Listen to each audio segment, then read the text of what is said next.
ہم روزہ ہو، نماز ہو،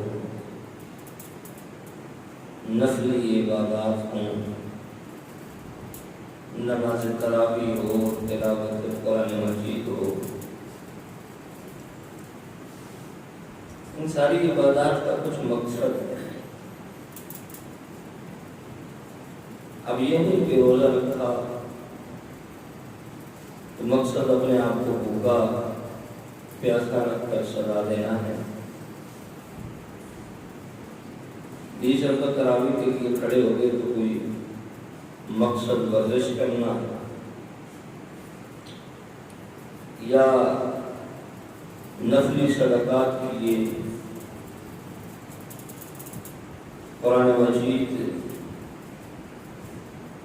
یا مسجد کے معاملات کے اندر معاونت کی، تو یہ معاونت یہ تعاون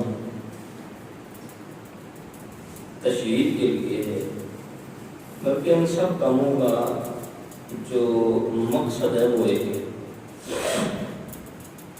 نماز ہو، روزہ ہو، حج ہو، زکوٰۃ ہو، صدقات و خیرات ہوں، تراویح ہو، تلاوت قرآن ہو یا سماعت قرآن ہو،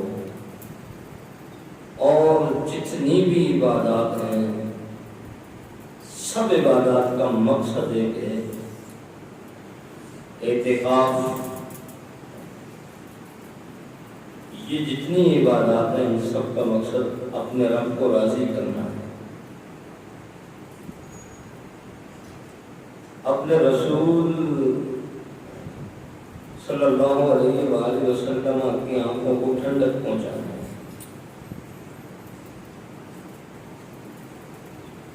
اگر ان عبادات کے باوجود بندے کو یہ مقصد حاصل نہیں ہوتا تو پھر اس کا جو ہے وہ سارے معاملات کو سیکھنا، وہ سارے معاملات کو چلانا اور ان کے لیے جتنی مشکلات برداشت کرنا ہے، یہ کسی فائدے کا کام نہیں ہے۔ مثال کے طور پر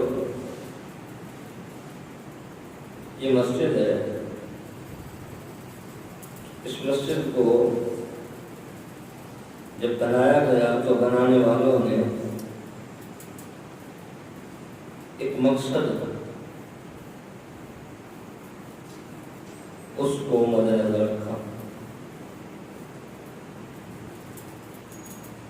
ایک ضرورت کو مد نظر رکھا کہ ایک ایسی جگہ ہونی چاہیے کہ جہاں ہم سب مل کر اپنے رب کی عبادت کر سکیں، اس کو منا سکیں۔ اب اس مسجد کی دیواریں بنانا، اس کی بنیادیں بنانا، اس پر چھت ڈالنا، ٹائلوں کا کام کرنا، دیگر جتنے بھی تزئین و آرائش کے کام ہیں، یہ سب ہوئے ضرور ہیں، لیکن ان سب کا مقصد یہی ہے کہ جو بھی اس گھر کے اندر اللہ کی عبادت کے لیے آئے اس کو سکون میسر۔ مقصد پہلے لگانا نہیں، مقصد جو ہے وہ مسجد کی تزئین و آرائش اور نمود و نمائش نہیں، مقصد اللہ کی عبادت کے لیے سہولتیں فراہم کرنا۔ کیا خیال ہے مسجد کو بند کر دیا جائے، تالا لگا دیا جائے تو جو مسجد بنانے کا مقصد ہے وہ حاصل ہو جائے گا؟ یا خوبصورت ٹائلیں لگا کے، خوبصورت کارپیٹ ڈال کے مسجد کو بند کر دیا جائے کہ لوگ آئیں گے تو کارپیٹ خراب ہو جائے گی، ٹائلوں پر گرد مٹی بیٹھ جائے گی، لہذا مسجد کو بند کر دیا۔ یہ جو ٹائلیں ہیں، جتنے یہ چیزیں ہیں، یہ تو ایک مقصد کے لیے تھی، اور مقصد کیا تھا؟ اپنے رب کو راضی کیا جائے، اللہ کی مخلوق یہاں آ کر اپنے رب کو سجدہ کرے، اپنے رب کو منائے۔ اگر وہ مقصد حاصل ہو رہا ہے تو فائدہ ہے، اگر وہ مقصد حاصل نہیں ہے تو پھر فائدہ نہیں۔ تو انسان اس کی عبادات کا بھی ایک مقصد ہے، چاہے وہ نماز پڑھ رہا ہے، روزہ رکھتا ہے، اس نے حج کیا ہے، زکوٰۃ ادا کر رہا ہے، نماز تراویح کے لیے وہ اللہ کی بارگاہ میں کھڑا ہوتا ہے، تو ان سب کاموں کا ایک مقصد ہے، اور مقصد اپنے رب کو راضی کرنا ہے۔ اور بالخصوص جو نوجوان، جو بزرگ اپنے گھر بار چھوڑ کر، اپنے والدین، اعزاء و اقرباء اور دوستوں کو چھوڑ کر اللہ کی بارگاہ میں اعتکاف بیٹھ گئے ہیں، تو یہ بھی اپنے رب کو منانے کا ایک ذریعہ ہے۔ حکومتیں آتی جاتی رہتی ہیں، آپ نے دیکھا ہوگا کہ جس کو حکومت سے، یہ صاحب اقتدار لوگوں سے کوئی چیز منوانی ہو تو وہ اپنے مطالبات لے کر حکومت کے سامنے دھرنا دے کے بیٹھ جاتا ہے، اور کہتا ہے کہ جب تک یہ میرے مطالبات پورے نہیں ہوں گے دھرنا ختم نہیں ہوگا، تب تک دھرنا جاری رہے گا جب تک میں اپنے مطالبات منوا نہیں لیتا، جب تک میری بات، میرے مطالبات مان لیں گے میں دھرنا ختم نہیں کروں گا۔ اسی طرح اعتکاف جو بندہ بیٹھ جاتا ہے وہ بھی سب کچھ چھوڑ چھاڑ کے مسجد میں رب کی بارگاہ میں اس لیے بیٹھ جاتا ہے کہ مولا میں بیٹھا ہوں، گنہگار ہوں، بدکار ہوں، ساری زندگی تیری نافرمانی میں گزاری ہے، اب 10 دن سب کچھ چھوڑ چھاڑ کے تیری بارگاہ میں بیٹھ گیا ہوں، اور تب تک بیٹھوں گا جب تک میری بخشش نہیں ہو جاتی، تب تک میں قرآن کی تلاوت کرتا رہوں گا، مصطفیٰ کی ذات پر درود و سلام کے نذرانے پیش کرتا رہوں گا، تب تک میں تیری بارگاہ میں گڑ گڑا کر رو کر دعائیں کرتا رہوں گا، جب تک تو میری بخشش نہیں فرمائے گا، جب تک میرے گناہوں کو معاف نہیں فرمائے گا، جب تک مجھے عبادات کی لذت نہیں عطا فرمائے گا، تب تک میں یہاں سے نہیں اٹھوں گا۔ یہ مقصد ہے، اپنے رب کو منانے کے لیے بیٹھتے ہیں، لیکن اگر یہ 10 دن یا 10 دن تو گیا، اب تو 2 3 4 دن کی بات ہے، اگر یہ دن بھی اس رب کو نہ منا سکے پھر یہاں بیٹھنے کا کیا خیال ہے؟ کوئی مقصد ہے؟ والدین کو چھوڑ کر آنا، جن والدین کے چہرے کو دیکھنا بھی عبادت ہے، مقبول حج و عمرہ کا ثواب ہے، ان کو چھوڑ کر مسجد کے اندر آ کر بیٹھ جانا کا کوئی مقصد حاصل ہو جاتا ہے؟ اس لیے نماز پڑھنے کے لیے آتے ہیں، روزہ رکھتے ہیں، تراویح پڑھتے ہیں، اعتکاف بیٹھتے ہیں، تو مقصد سامنے رکھیں، لیکن ہم تو لمبی امیدیں لگا کے بیٹھے ہیں، ہماری تو امیدیں جو ہے وہ اتنی لمبی ہوتی ہیں کہ ہماری ساتھ کچھ دن گزر جاتی ہے لیکن ہماری امیدوں کا سلسلہ ختم نہیں ہوتا۔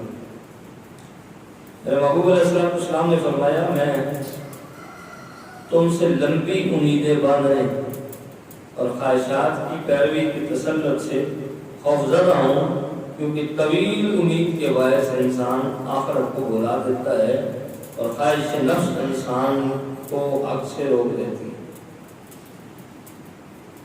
یہ جو ہم اپنے رب کو بلا کر بیٹھے ہیں، نہ موت یاد ہے، نہ خدا یاد ہے، نہ رسول یاد ہے، اس کے پیچھے وجہ یہ ہے کہ ہم لمبی امیدیں لگا کے بیٹھے ہیں۔ یہ فلاں جگہ پہ انویسٹ کر دو، یہ فلاں سے لے لو، یہ یہاں ایسے کر دو، یہ ایسے کر دو، یہ یہاں سے لگا کے یہاں دے دو، وہاں سے لگا کر یہاں کر دو، یہ ایسا کر دو، یہ مکان بنا دو، اس کا کرایہ آ جائے گا، یہ کر دو، وہ کر دو، اتنا بینک بیلنس رکھ لو، ہماری جو گندی امیدیں ہیں ان کو لگانا چھوڑ دو. حضور نے حدیث پاک کے اندر انسان کی زندگی کا ایک فلسفہ بیان کیا. فرمایا کن فی الدنیا کانک غریب عوابر السبیل. دنیا میں زندگی اس طرح گزارو جس طرح ایک مسافر زندگی گزارتا ہے یا ایک اجنبی زندگی گزارتا ہے. اجنبی کی مسافر کی زندگی کیسے ہوتی ہے؟ وہ آج صبح کسی مقام پر رکے گا لیکن شام تک وہ اس مقام پر نہیں ہوگا. وہاں سے کوچ کر کے کسی اور مقام کی طرف جائے. شام کو جس جگہ پر ہوگا صبح اس مقام پر نہیں ہوگا کسی اور. جب تک اس کو اپنی منزل نہیں مل جاتی تب تک اس کا یہ سفر جاری رہے گا. انسان کی آخری منزل یا جنت ہے کہ جہنم. اس سے پہلے چاہے ماں کا پیٹ ہو یہ بھی اس کا ایک عارضی ٹھکانہ ہے. یہ دنیا ہے یہ بھی اس کا ایک عارضی ٹھکانہ ہے. قبر ہے قبر بھی کوئی مستقل ٹھکانہ نہیں ہے. حشر کے میدان میں بھی صرف حساب و کتاب کے لیے لایا جائے گا. تو یہاں ان چیزوں سے امیدیں لگا کر اور ان کے ساتھ دل لگا کر بیٹھ جانا یہ انسان کی بھلائی کا سلسلہ نہیں ہے. حضرت سیدنا آدم علیہ السلام نے امام غزالی نے اشرف القلوب کے اندر اس چیز کو بیان کیا. حضرت آدم علیہ السلام نے اپنے بیٹے حضرت شیس علیہ السلام کو 5 باتوں کی وصیت کی اور کہا کہ جب میں دنیا سے چلا جاؤں اور تمہارا جسے کہتے ہیں کہ عملی زندگی کا میدان ہو تو اس میں یہ چیزیں 5 یاد رکھنا. اور جب تم دنیا سے جانے لگو تو اپنی اولاد کو یہ 5 چیزیں وصیت کر کے جانا اور ان کو یہ بتانا کہ وہ اپنی نسلوں میں آگے یہ وصیت کرتے چلے جائیں. آدم علیہ السلام نے وہ 5 وصیتیں جو حضرت شیس علیہ السلام کو کی وہ کیا تھا؟ فرمایا ایک تو یہ کہ دنیا پر مطمئن نہ ہونا, دنیا پر بھروسہ نہ کرنا. میں دائمی جنت میں مطمئن ہوا تو اللہ تعالیٰ نے مجھے جنت سے نکال دیا. دنیا پر کبھی مطمئن نہ ہونا, دنیا کے اوپر بھروسہ نہیں کرنا.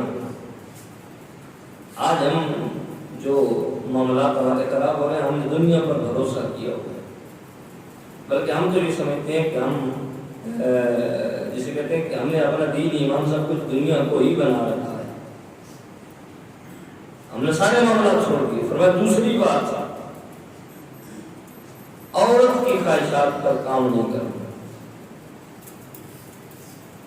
آج اکثر مرد حضرات جو حرام کماتے ہیں اس کا سبب جہاں اور بہت ساری چیزیں ہیں ان میں سے ایک عورت بھی ہے.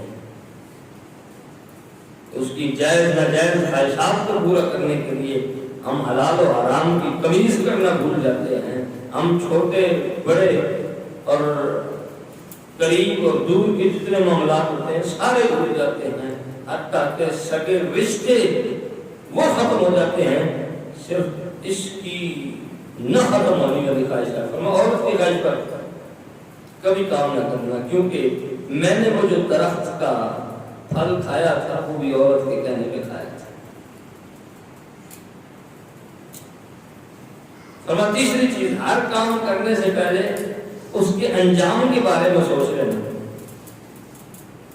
اور عقل مند بندہ یہ ہوتا ہے, جسے کہتے ہیں وہ کہاوت بھی ہے کہ پہلے توبہ پھر بولو. تو یہ حضرت آدم علیہ السلام کی وصیت کا جسے کہ ایک اقتباس کہہ لیں یا اسی کا ایک دوسری صورت کہہ لیں تو ٹھیک ہے. فرمایا جب بھی کوئی کام کرو تو اس کام کے شروع کرنے سے پہلے اس کی انجام پر نظر رکھنا. جھوٹ بول رہے ہو, جھوٹ گناہ ہے اور گناہ رب کی نافرمانی ہے اور رب کی نافرمانی جہنم کی طرف لے جاتی ہے. جیسے جھوٹ کا انجام جہنم ہے, جھوٹ بولنے سے پہلے سوچ رہے ہیں. چوری گناہ ہے, زنا گناہ ہے. مطلب میں ایک مثال دے رہا ہوں, یہ جتنی چیزیں ہیں فرمایا کوئی کام بھی کرو گے تو اس کام کو کرنے سے پہلے یہ چیز سوچ لینا کہ اس کام کا انجام کیا ہوگا. مثال کے طور پر کوئی بندہ کسی کو گالی دیتا ہے تو اس کو گالی دینے سے پہلے سوچنا چاہیے کہ جب میں کسی کو گالی دوں گا اس کے بدلے میں وہ مجھے گالی بھی دے سکتا ہے. اس کے بدلے میں وہ مجھے تھپڑ بھی مار سکتا ہے، اس کے بدلے میں اس کے معاملات اس سے آگے بھی بڑھ سکتے ہیں۔ اب جب یہ انجام کو مد نظر رکھے گا تو ہو سکتا ہے کہ ابتدائی سے اپنے آپ کو بچا لے۔ تو میں جب بھی کوئی کام کرو تو اس کے انجام کی فکر کرنا اور اس کے انجام پر نظر رکھنا۔ فرمایا اگر انجام پر میں نظر رکھتا تو جنت سے باہر نہیں آتا۔ چوتھی چیز فرمایا جس کام سے تمہارا دل مطمئن نہ ہو وہ نہیں کرنا۔ دل مطمئن ہونا ضروری ہے، جس کام پر تمہارا دل مطمئن نہیں ہے وہ کام نہ کرنا۔ فرمایا جب میں نے وہ دانا کھا تو میں نے لیا لیکن میرا دل مطمئن نہیں تھا، لیکن بغیر دل کے اطمینان کے میں نے وہ کھا لیا تو وہ نقصان کا باعث بن گیا۔ اور آخری اور پانچویں چیز بات کو ختم کرتے ہیں، فرمایا وہ یہ کہ جب بھی کوئی کام کرو تو کسی اچھے دوست سے مشورہ کرنا، کسی مخلص سے اس کے بارے میں رائے ضرور لے لینا کہ یہ میں کام کرنے والا ہوں یہ میرے فائدے کا ہے یا نقصان کا ہے۔ یہ چیزیں ایک ایک چیز ایسی ہے جس سے ہماری زندگی سنور سکتی ہے۔ اللہ تعالیٰ سے دعا کرنی چاہیے کہ اللہ تعالیٰ ہمیں زندگی اسی طرح اللہ اور اس رسول کی اطاعت پر گزارنے کی توفیق عطا فرمائے۔